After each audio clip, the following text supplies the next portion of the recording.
Football fans, Gooners, welcome to the first edition in the 2022-23 season of the Positively Uncensored Arsenal podcast. And today we have two cornerstones of this podcast, Blackburn George and Ehab. Good to see you guys. How are you doing? Good. All good, man. Good to see you too. You gotta get you guys got your cue. I'm doing a mic test. Make sure you're on. Don't, you have done this long enough, guys. So we are up and going. I feel this positive signs for Arsenal after Crystal Palace, a 2-0 win. Your first impressions of that victory last evening, Blackburn George. Oh, well, for the first 10 or 15 minutes, I was dancing around the living room, cheering and thinking, this is it. This is it. We're away. We're off and flying. We've learned. I like this. Mm-hmm. And then it went downhill. And I thought, whoa, we're clinging on here for the second half. Creating nothing under pressure. Can't keep the ball in midfield. So it was a game of two halves, if ever there was one. But people will say, well, we were in front, but we allowed them to have the ball. I don't think we allowed them to have the ball. I think they just came into the game and started dominating us, which is a worry because it's Crystal Palace. It's not Liverpool or Chelsea or Manchester City. But 3 points, you can't complain about that. That's all you want. They say that good teams win when they're not playing at their best. Well, maybe that means we're a good team now because apart from the first 20 minutes, it was nothing to write home about. But the result's great, 3 points. Don't want to be a complaining and moaning, but you've got to look realistically and say that won't do all season. That level of play won't do. We have to improve on that. We have to make that first 20 minutes last for 60, 70, 80 minutes at least. Ehab George isn't wrong. Crystal Palace we had 55% possession in the first half. Mm-hmm. And in the second half, it dropped to 31%. Crystal Palace therefore had 69% possession in the first half. What your thoughts are? Actually, I have to give Patrick Vieira a lot of credit here. The adjustment he made in the second half is simple and smart. I'll talk about him a little bit later, but I mean, what matters here, as George said, is the 3 points on opening day. It's an away game. It's not home. You still feeling things out. It's your first game. It's away from home. It's against a talented team, with a passionate manager. So what matters is just get the 3 points, whichever way you can. We played well when we came in and we put them under pressure. All you have to do just take the positives. Uh, Not even the negatives. You just have to watch for them back for the next 2-3 weeks. See if these things keep coming up, and then you start looking for a solution. But they take the positives and emphasize them and work on them. There's a lot of positives to take from that. Not even the first 20 minutes, just here and there. There's players who played well. There's some adjustments that Mikel did. That looked good, that can work against other teams too. So this is all that matters. We got 3 points. This team is gonna. We all know this is a very good team. It's gonna keep getting better once the season goes on. So as many points as we can gather early on, I'm not hating You sound a lot like Twitter, Ehab. it. And Positive. I'm not saying that in a bad way. George, Twitter sprung a light. Obviously, the summer doldrums are over. But there's everybody was positive. The bandwagon, the sunshine bus is loaded. So a win is a win. No need for concern, George.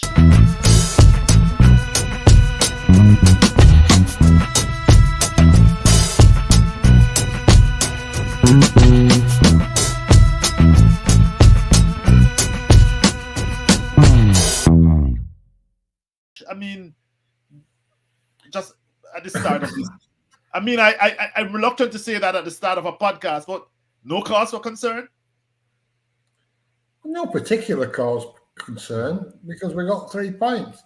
Right. And in the end, that's what matters. Because, like Ehab says, surely we'll improve. I mean, at the beginning of the game, what happened was exactly what I predicted would happen when Shevchenko came in, that he moves into midfield in a hybrid position, and it gives us an overload in midfield. It gives us 4 in midfield, which is good. We were controlling the midfield, but we did lose control of it. And I couldn't quite... I have to be honest, I tweeted, actually put out, something's gone wrong, but I don't know what it is. And I didn't know what it was.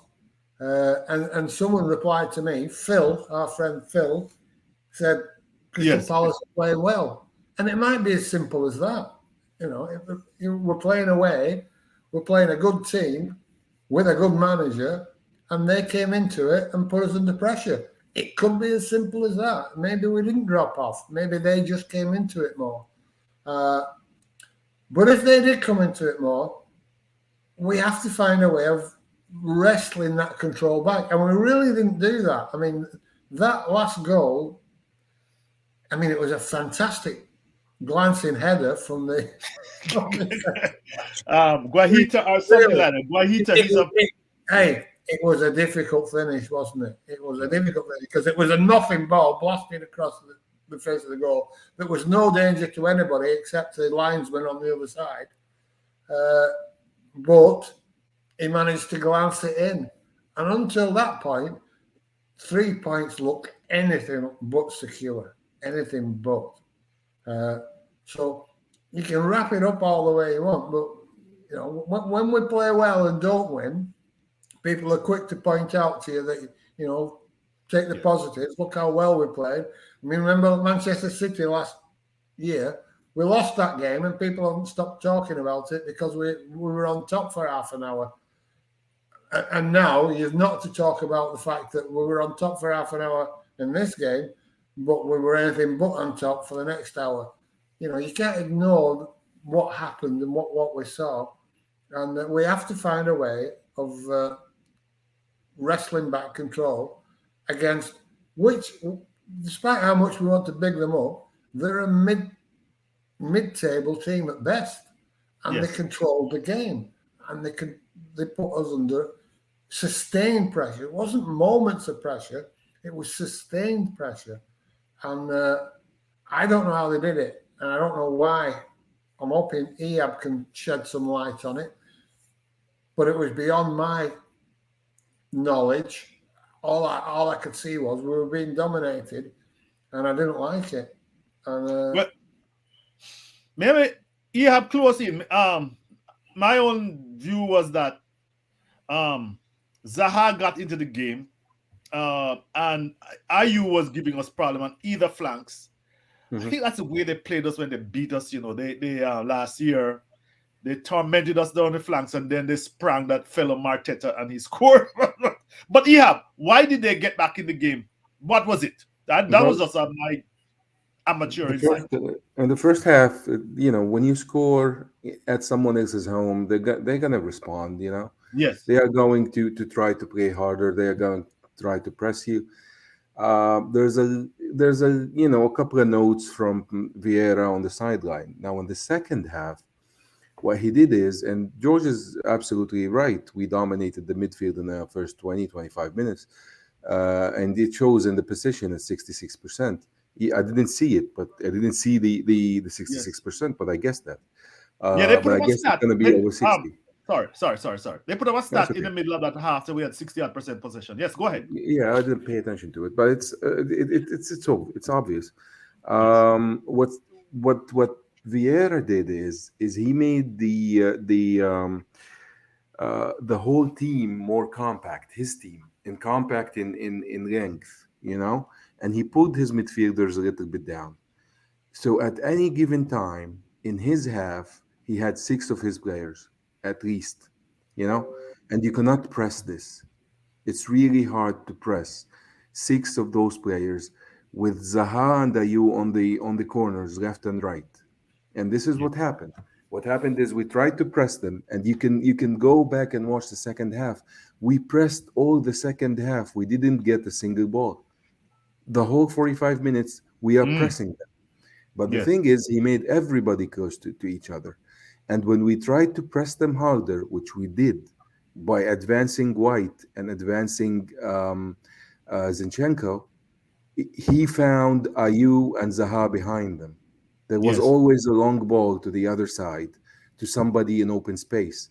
And when you have to catch up to those two, you're already in trouble. And this is what he did. This is what he did. They practiced this in they did practice this in their every day. It shows what they've done, that when we get pressed, this is what we're gonna do. They did not expect to get pressed, because when they came to Emirates last year, and when we played them, we couldn't we didn't just take the game to them. In both situations, the 2-2 draw, and I think that he beat us 3-0 at, Yes. yeah, At their both place. both in both those games, Palace was the better team. At the 2-2, we had two lucky goals. We don't deserve the point, and they dropped 2 points at the Emirates.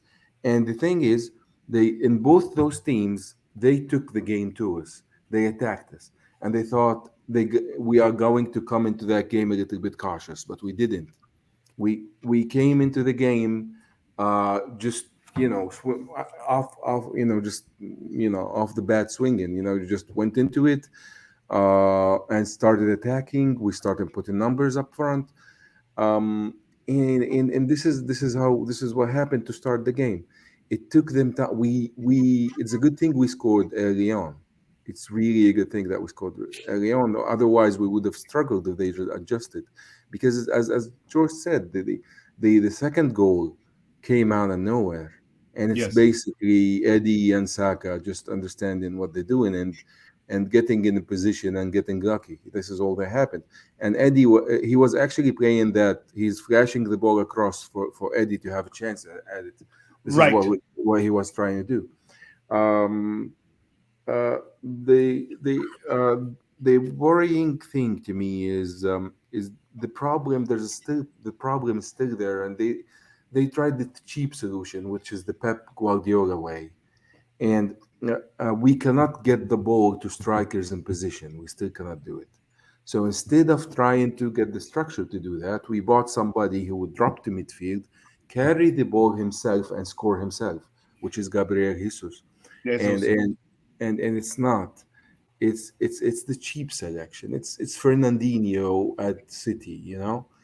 Pep cannot stop the counter, so he just bought Fernandinho so he can foul in midfield, and that's it. May, may I ask you this? So, George, I know you were all for Gabriel Jesus. You're all for Zinchenko. But did we play any different? And I'm just pull out the positives. I mean, is what Ehab Oh, says, is he right? We tried the cheap solution. We couldn't create the chances, and we wanted him to create the chances all by himself. I'm not sure it's a cheap solution. It's what it was. It's 30 something million, but you know what I mean. No, I think Jesus played well. He looks a handful. He does drop a bit deep, doesn't he? He's Yeah. playing more of a false nine than a nine. I mean, I did a sarcastic tweet the other day saying that we were playing a nine false nine hybrid, looking, and that's what he is. But what's wrong with that? Firmino, that's what he is. That's what Pep Guardiola plays. So I think we've got to give them a chance to gel. Yes. And the trouble with it, you look at the statistics and they can fool you. I mean, I was thinking that Ben White had a poor game, but I looked at the stats and he made more tackles than anybody else and recovered the ball more than anybody else. And that would suggest he didn't have a bad game, but he looked out of his depth to me, to the eye. Party, for me, did okay, but it looked to me like he was playing very safe. You know, Yes. he was releasing the ball immediately, the easy pass all the time, and we need him to do more than that, basically. Mhm. So he wasn't at his best. I didn't think Martinelli or Saka were particularly at the best either. And Odegaard, he had a bit of a mare, really. He was contributing very little, especially when in the second half when the midfield got overrun.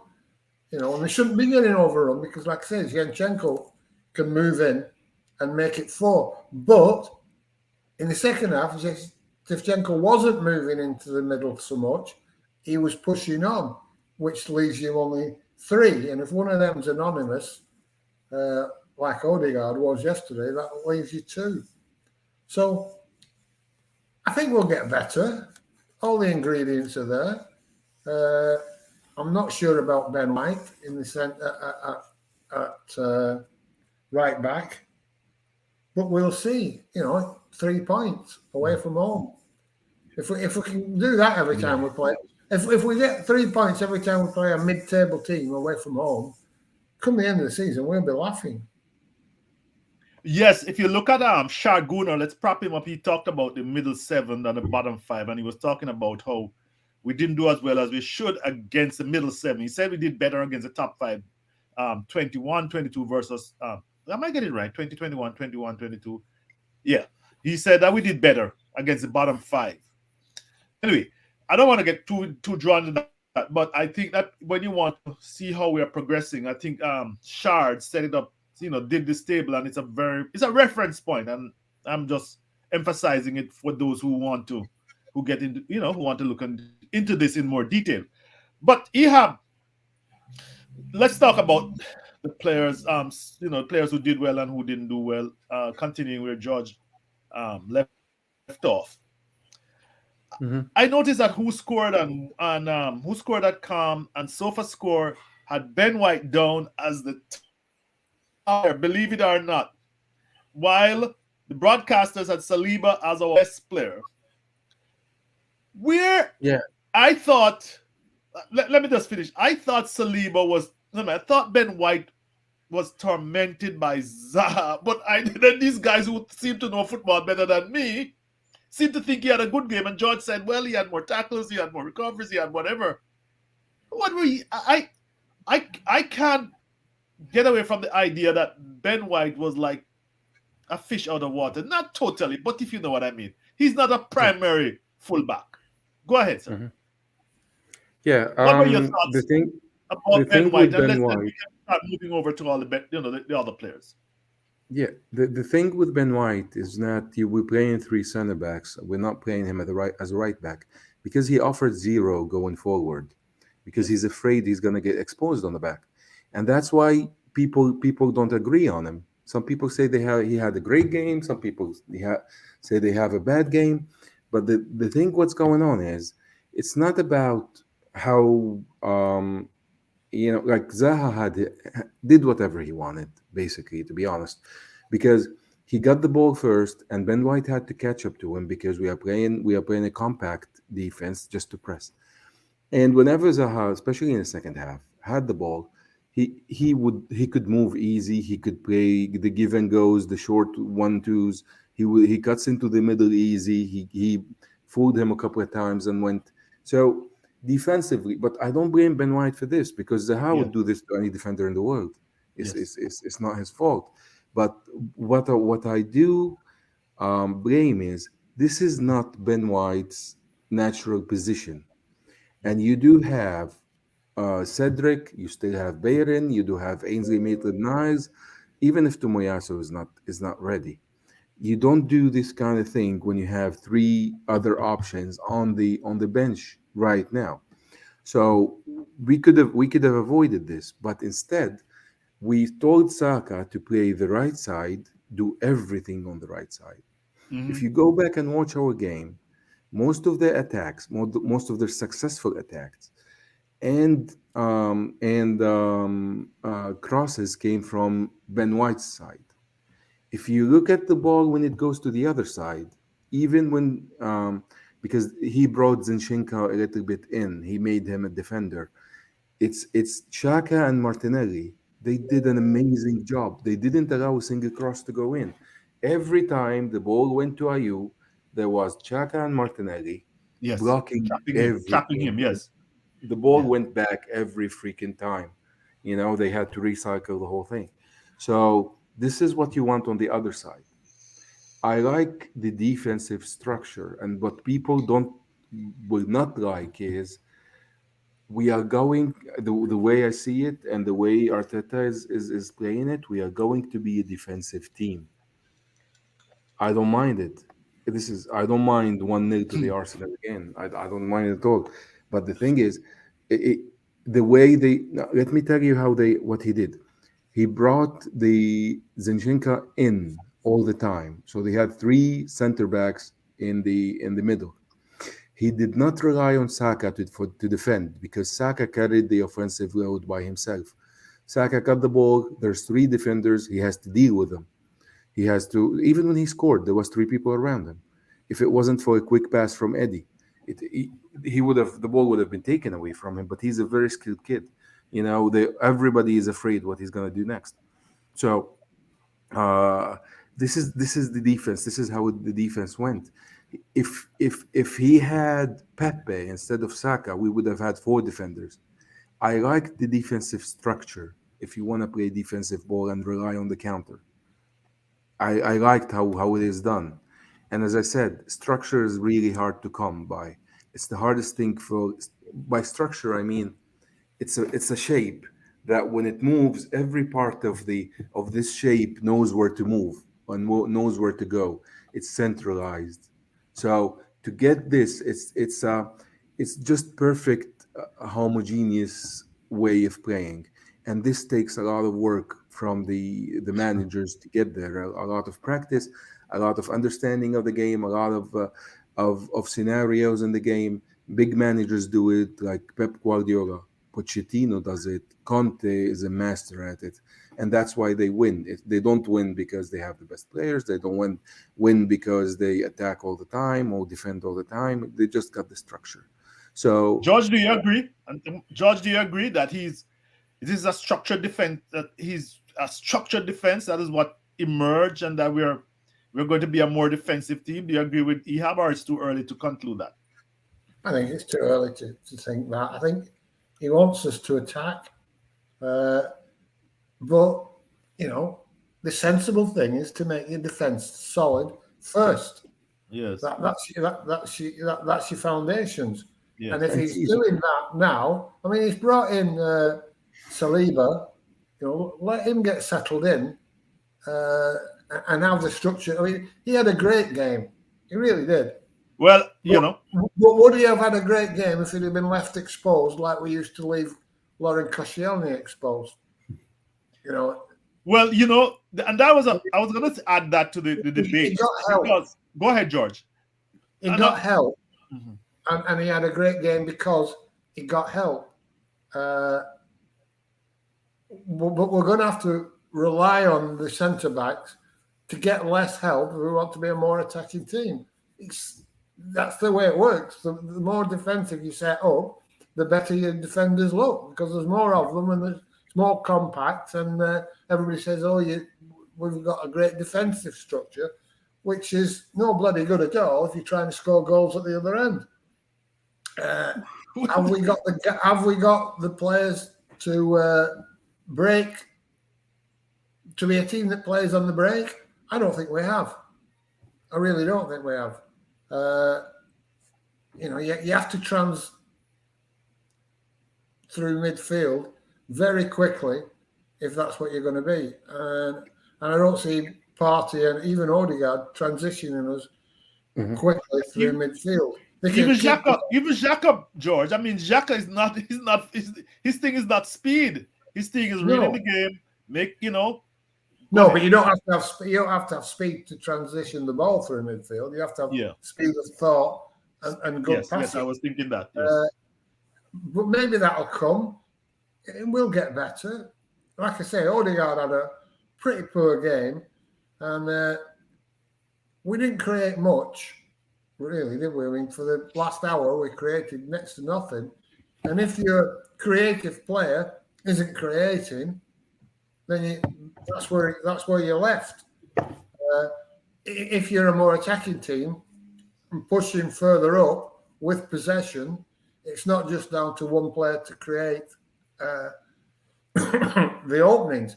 But if you're sitting back and you're playing on the break, it's probably that one player. It's more of the onus is on him to create for the runners.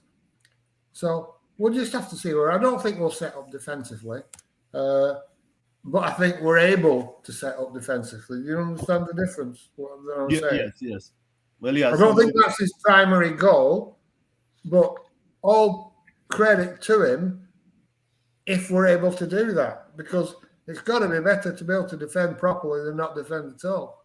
Yeah. And if that's our plan B, good. I think we'll see a better, or I think we'll have a better idea when we can see us home and away. Home and away, Yeah. of course, obviously will be more attacking. Yeah, you need time, man. You need to see it for Yes, you over need time. one. And so, guys, here's my last bit here for this. I did an exercise here, Shotta's player ratings, and I want you all to dispute this. So, are you seeing this? I want you Yeah. all to dispute this. I am grading on the curve. Everybody has some good ratings, but I gave Aaron Ramsdale a 7.5. Let's talk about him. Who wants to? Yeah. George? You give him an 8? He made some good saves, but he Uh-huh. put us under pressure at the same time. Yes. He sort of helped them get back into the game, I felt, with his dilly-dallying about on the ball from time to time. But that said, you get criticism for keeping the ball a little bit longer. But if you're able to keep the ball a little bit longer and then distribute it well, that commits more of the players forward, more of their players forward, and it makes the break easier. So it's not as simple as he should get rid of the ball sooner, because holding on to the ball can pay benefits for a goalkeeper as well. So yeah, I think 7.5 is reasonable. I think he held on to the ball slightly too long on a few occasions, but that's not that could be a plan, if you're saying. It's not necessarily a mistake that he's holding on to the ball, because then you're committing players to the press. And the more you commit them to the press, once you beat them, the field's open for you. So I gave him the 7.5 because of the saves. Ehab, by the way, George, I think you make a good point there. What's a fellow that keeps Edison for City?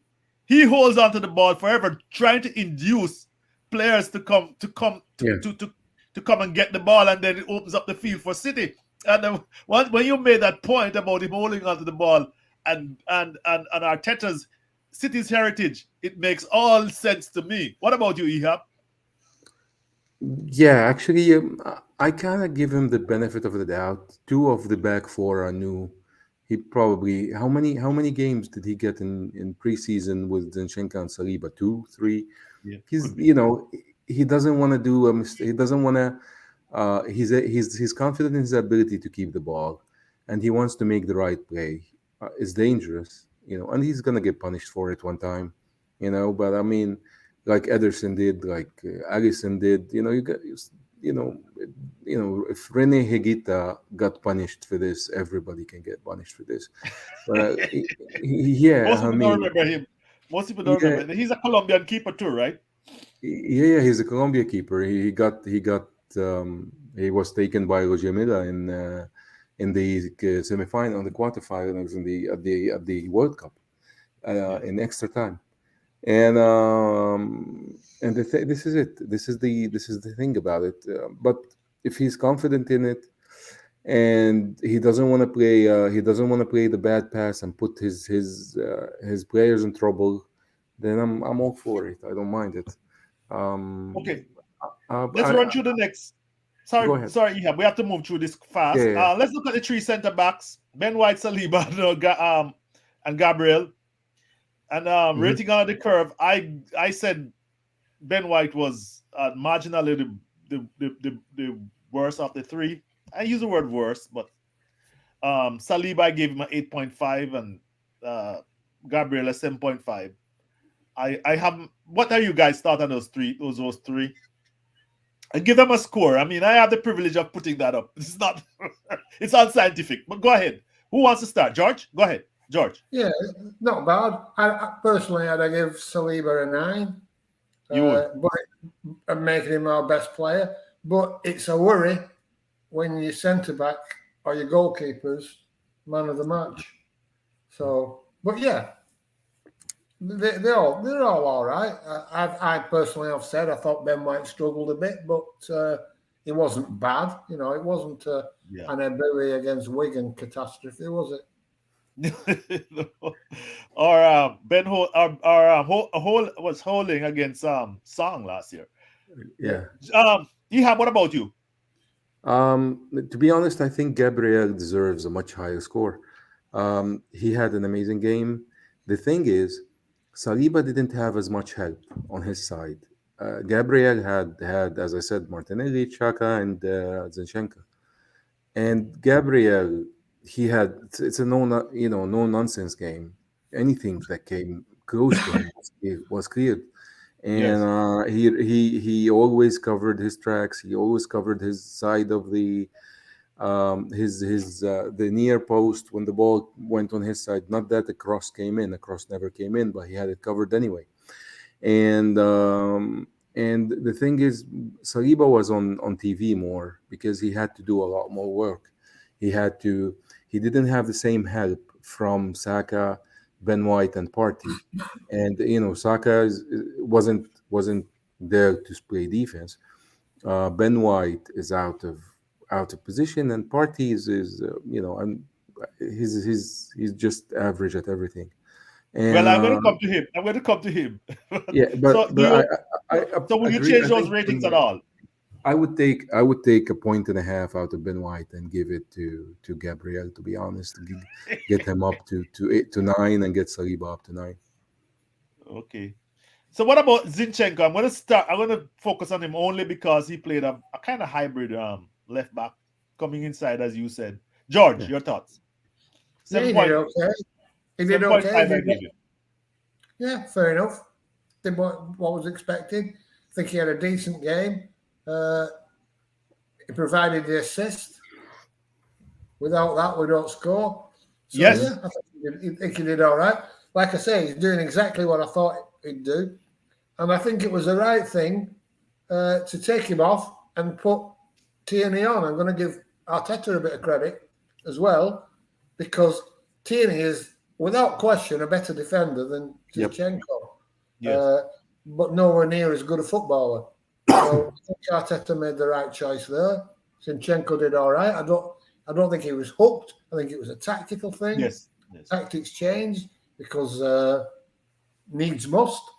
So he did all right. Yeah, happy with him. I love the guy. I think he's a great player.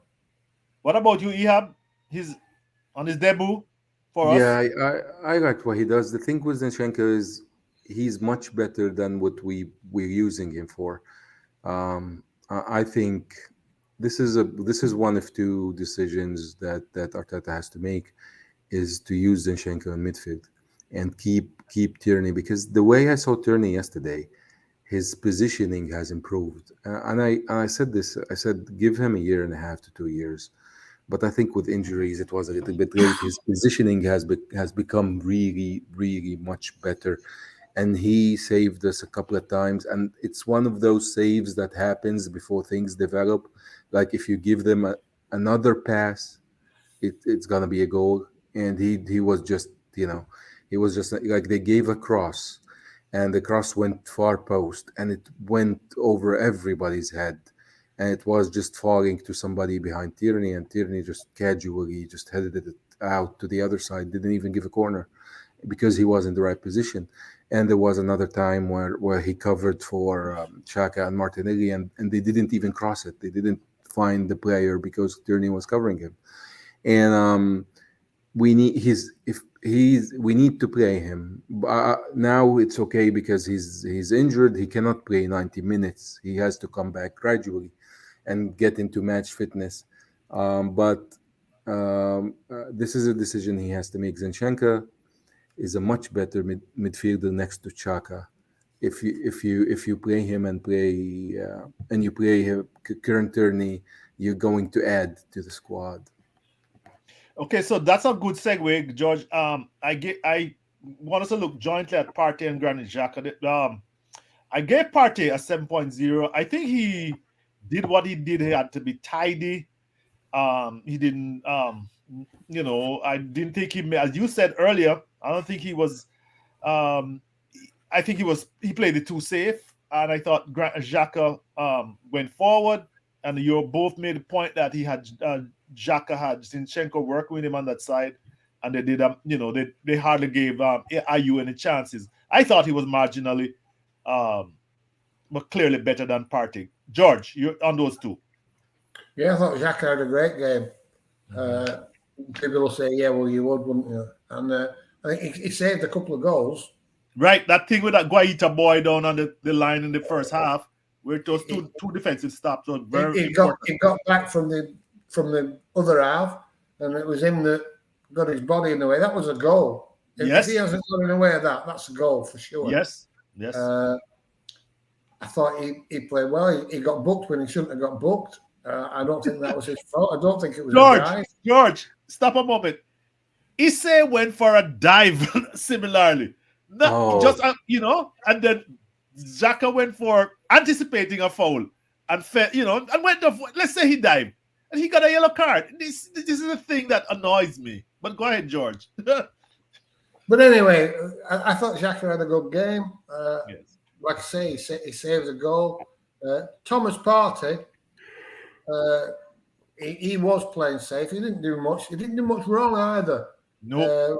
I think but every time he got the ball, the crowd were booing him. And I thought to myself, I don't blame him. He played more one-touch passes in that game than he has in 2 years previous. He released the ball first time, loads of times. And you might think that's because he was having a good game. I think it was because he didn't want the crowd to be able to boo him. Because as soon as he got the ball, they started to boo him, and they had to stop because he released it straight away. I felt sorry for him, really, without looking into the reasons why. Yes. Maybe he doesn't deserve sympathy, but he certainly was getting rid of the ball quickly. So I think he did all right, but he could have done more. And maybe if the crowd didn't burn every time he got the ball, he would have done more. It's an excuse, whether you like it or not. It must be horrible being booed by 40,000 people. Yeah.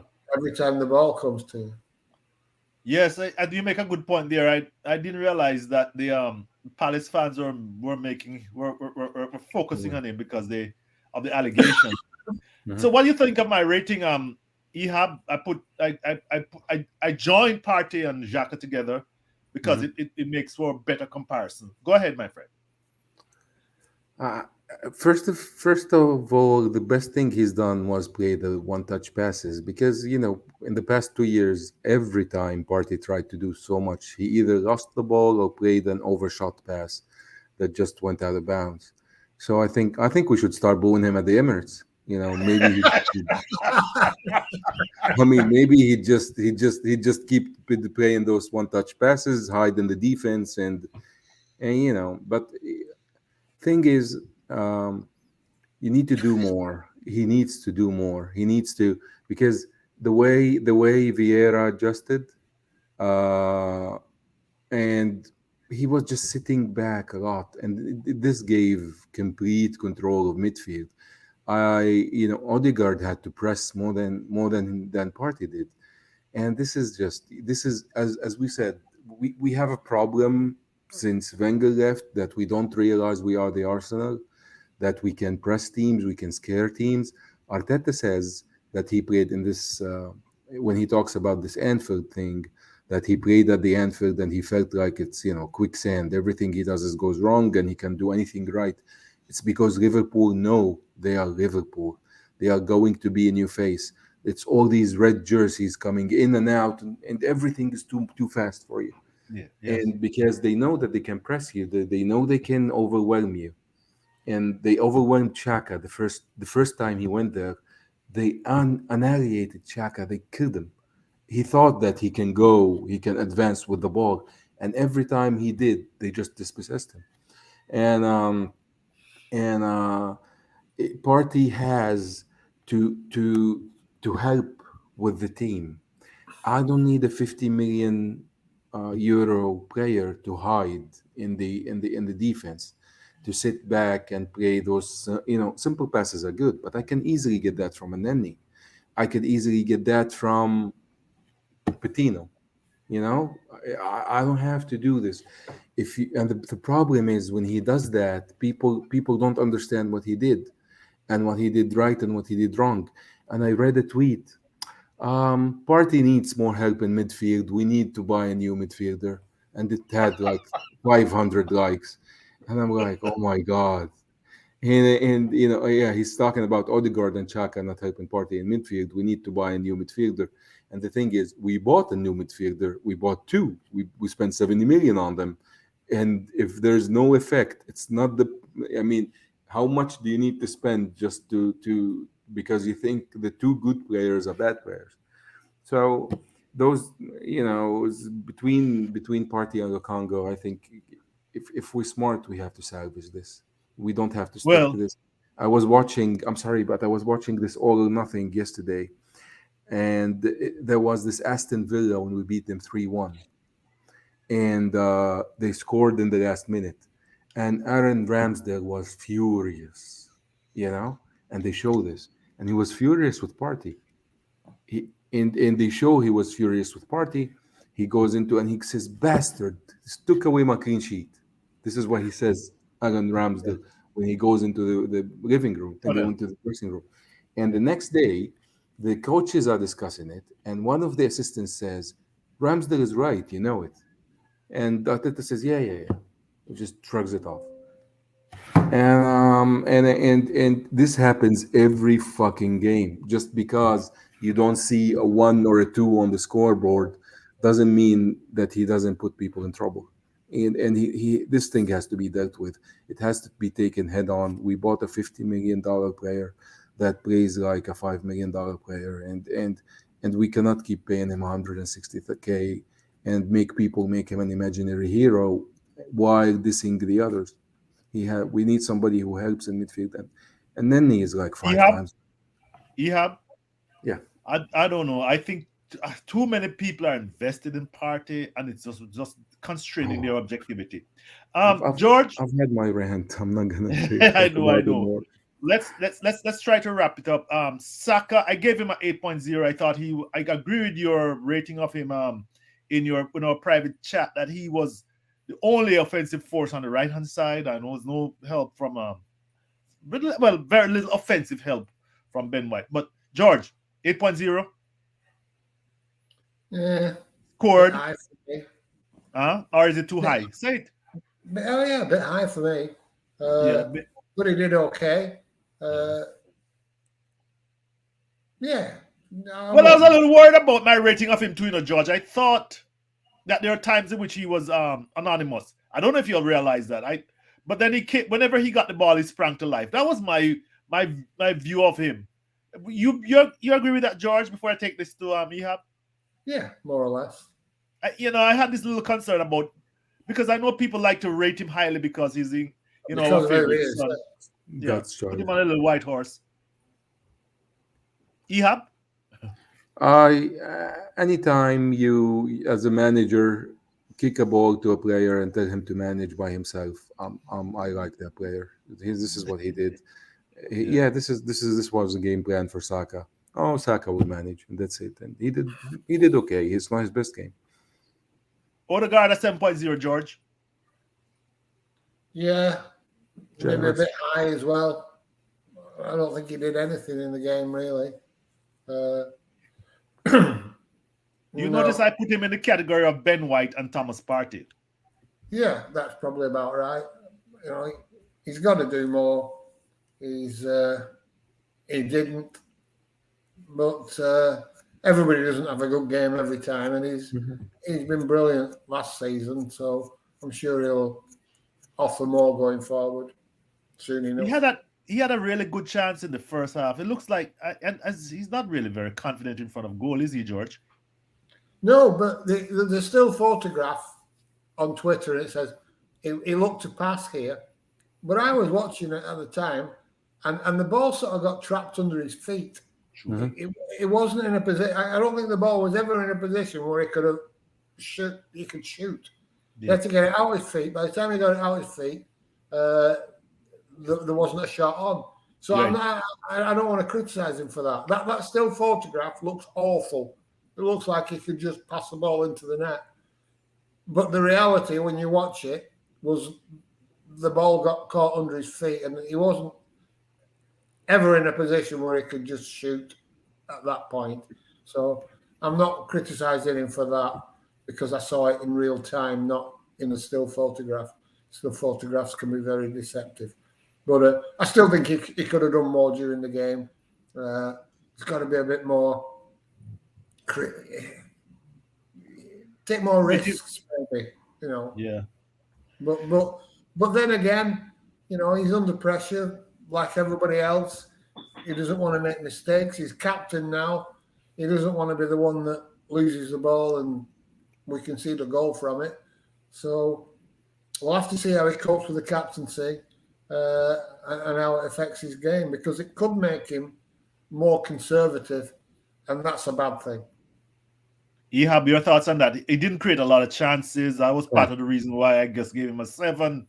But you yeah. spoke about him having to do a lot of pressing. Your thoughts? 7.0 is fair or not? Yeah, I think he played like you play in a derby in a derby. It wasn't technically high, but he had high energy, and he's a little bit nervous. He wasn't settled. I think maybe a little bit. He's always had problem with finishing. Yeah. You know, you have to pick your spot in the back of the net. Then you have to look at the ball. And as simple as that sounds, it's the difference between Robin van Persie and Yaya Sanogo. It's you can George, you like those? scout George, you like scout those the top metaphors? top striker. Yeah, you can Go ahead, scout the top Ehab. striker based on that alone. Sorry, Ehab. I'm not even interrupting you, but that just tickled me. Go ahead again. The difference Yeah, that's between it. Yaya Sanogo and Van Persie. Yeah, it's he has to learn this, and he has to be more comfortable to learn this. You have to look at the ball before you shoot it, because you have to realize, this is the only way you are going to put it in the spot that you picked at the back of the net. Just don't worry about if the keeper has moved or if a defender is coming in. If you picked the right spot, is gonna end up there. And you have to look at you don't take your eyes off the ball. Uh, Alexander Lacazette used to do this really nicely, and this is why he was worth 60 million. And he did it actually better than Aubameyang, who's a great forward. And it's Eddie is still getting there. If Eddie gets there, he's gonna lead the league in scoring. If he if he if he if we lock him in a stadium with Thierry Henry for 3 months, nobody is beating Eddie in scoring. Not I even don't want to close. get into any debate with you right now, Yeah. George. Okay. But let's talk about Gabriel Martinelli. I gave him a Yeah. 7.5 mainly because he scored the goal and he was very busy and aggressive. Um, Mhm. George, your thoughts? Yeah, I like him, but there's a bit of the Sanchez about him, isn't there? running with the ball in the opposite direction. Yes. Is this a good thing? No, it's not a good thing. That's what. Sorry, let me qualify that. That's a bad thing. Uh, Sanchez used to drive me fucking wild with it. You know, he's fucking. He'd run down the fucking tunnel with it if you could have done. So, but Martinelli's a bit like that. You know, you think release the ball, and he doesn't release it, and he doesn't always lose it. He doesn't often lose it either, but he could release it sooner in better positions than he does. Yeah. But you know, he contributes, and he scored, and yeah, 7.5, decent enough game. Wasn't one of the problems really, if we had any problems. Which takes us to Gabriel to Gabriel Jesus, Jesus. Yes, talk about him. Too. and I thought he was electric early on, but you can't expect him to do that for 90 minutes. He tended to drop deeper and deeper as the game went on. I thought, even if it's only 5 yards, it makes a hell of a difference, and I think we have to sort of encourage him to push forward. But he contributes so much in the middle of the park when he has the ball, running past people and creating space. You're giving that up if you push him forward. So it's not easy, you know. We all have different ways of viewing the game, and we just got to trust Mikel Arteta to get it right with him, and trust him to get it right. But he's a tremendous player, tremendous player. Ehab, can you compare both players, Gabriel and the two Gabriel, Martinelli and Gabriel Jesus? I gave them both 7.5. Much for the same reasons George gave. But you spoke about in a little DM group. You said Gabriel Jesus will be good for us against top 5 teams. But anyway, what was it about him playing yesterday? He's doing what everybody says. He drops back, gets the ball away from goal, and he does the bit that we can do ourselves. He takes the ball from 20 yards out all the way into the box himself, either by playing 1-2 or by beating, turning around his defender and running towards goal. And he's gonna keep doing this because he's skilled. He's Brazilian. He's skilled. He's quick. He has quick feet. He's a good finisher. He's not a bad finisher at all, and he's still quick and young. So he does this. We always struggled to get the ball in scoring position. 69 goals last year, 5 of them against Everton in a meaningless game. So 64 goals in 37 games, which is not the. Yeah, I mean, I don't want to go into the You see the discussion. look on my face. It's not good. Yes, it's not good. So you have to score. I mean, teams like City and Liverpool are scoring 100, and you cannot be 35 goals off another team when you're challenging. This is not challenging. So we instead of improving, you see, instead of trying to get the ball in scoring positions and let our players do it, we bought Gabriel, and I'm happy with buying Gabriel. Don't get me wrong. I'm really excited about him. I love the player, and it's one of the. I think it's probably the best signing they made, to have the striker of City who wins everything every year for 45 million is a great deal, and to add him at 26, 27 years old is just smart. And they have to figure out a way to get the ball in scoring positions. One thing about Martinelli is, um, I think we're misusing him. I'm afraid we're wasting his prime. We're wasting his education, and I'm afraid he's going to be just another runner down the side. I think if he had the right mentor and the right coaches, he would be developed the right way, and he's not being developed the right way.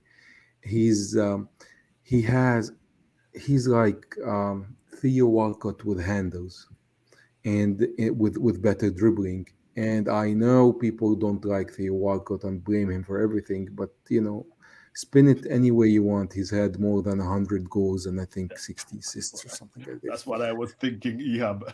Yeah, and people don't like it, but this is what Martinelli should be. We're trying to force him to just run to the corner and hide until our offense catches up, and pass back and get stuck on the side. I think we should let him allow to cut in more. I think we should allow him to be able to be a part of the scoring thing more, to always in the box, to cut inside because KT is coming down the side. So this is something about Martinelli. And the second thing is, if Arteta develops and gets better, and he starts learning how to get the ball in scoring positions, and he has Eddie on the bench, and Eddie has scored 8 goals in Europa Leagues, 5 goals in FA Cup. He has 6 or 7 goals when he comes off the bench in the Premier League. Does he bench Gabriel Jesus, or does he bench Martinelli and put Jesus on the left wing? This is the second option that he has to deal with, in addition to Zinchenko, the one. So this is it. I think Martinelli. The thing is, people do not rate Martinelli, don't know how to rate Martinelli because he's electric, but he's being given the wrong role. Somebody has to dissect his game and know what he's good for, and highlight his good and hide his bad. um, Listeners, subscribers, um, George, most of this debate about the players, George, which we're gonna wrap up now, is to encourage discussion. But George, your final thoughts about where we're how it looks. I mean, I did this unscientific player ratings because everybody does it, but it's to see where are we at. I mean, I know where we are. We all know it's the first game of the season. But how is it looking to you after we have had this long discussion? Well, I'm still looking back on the pre-season and thinking that we'll play more like we did in pre-season and less like we did last night. And I'm still very optimistic. And we've got all or nothing to look forward to. That'll keep it. I mean, I have to be honest. It's the funniest thing I've seen since Curb Your Enthusiasm. It really. I mean, when when the fat photographer made the speech, that was Yes. funny enough. It was funny stuff. I'm thinking the faces on these guys. Like honestly, if you had like Ricky Gervais and people like that sat in the audience, they would be pulling faces. They didn't know what the fuck was going on. But what was funnier was after the game, Mikel went and got him and brought him back, and they made everybody cheer him and clap him and give him high fives as if he'd scored the winning fucking goal or something. It was classic. It was so fucking funny. I was literally laughing out loud, and I'm thinking, this is just so good. It's just so funny. But unfortunately, I don't think it's supposed to be funny. But we've got that to look forward to, and I think it was. I think it's brilliant. Really, I do. I thought I would hate it, but I love it because it's just so fucking funny. It's just like it's like another season of Curb Your Enthusiasm's come along just before the season starts. George, you're saying this is going to be a funny old season. Yeah. Anyway, listen, guys, we're going to wrap it up here. The whole I think, just like last year when we were all down and morose when we went down 3 games without a point, I think it's too early to say, much too early to say how we're going to shape up. But it's positive. You won the first game, and we have Yeah. 4 games against teams that we should beat, right? You have your final thoughts, and I'm going to wrap it up. Yeah, it's good. It's a good start. 3 points. If we played this game in a month, we would have lost because Palace is going to get their players together.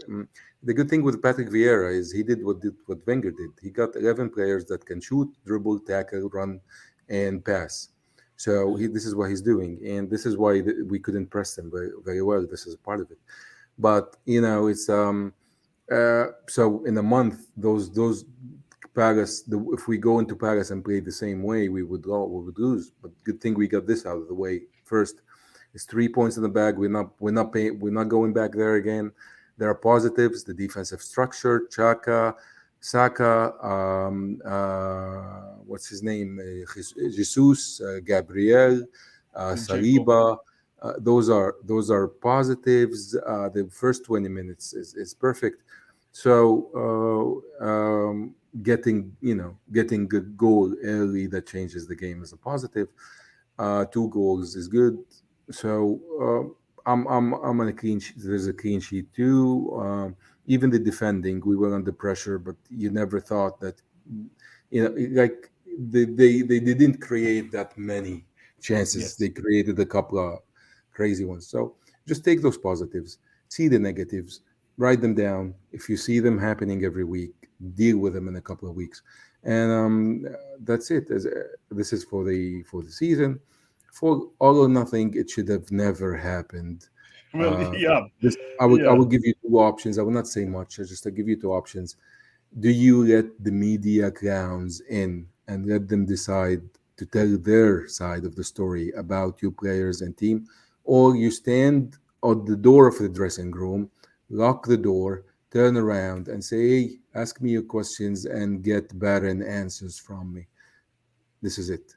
This is this. If you had to choose between these two, I mean, Wenger used to say that I will handle the media. You just play football, and now we made them actors in a reality show Soap just opera. because, yeah, just because we needed the 20 million over the 15 million from this show because we could not get it playing football. Our football doesn't make money anymore. So it's embarrassing. It should have never been made in the first place. I watched it for the comedy value, like George, and because I just love this team. I'm happy. Yesterday I was over the moon because we won, and I hope we keep winning. I hope we just keep accumulating points.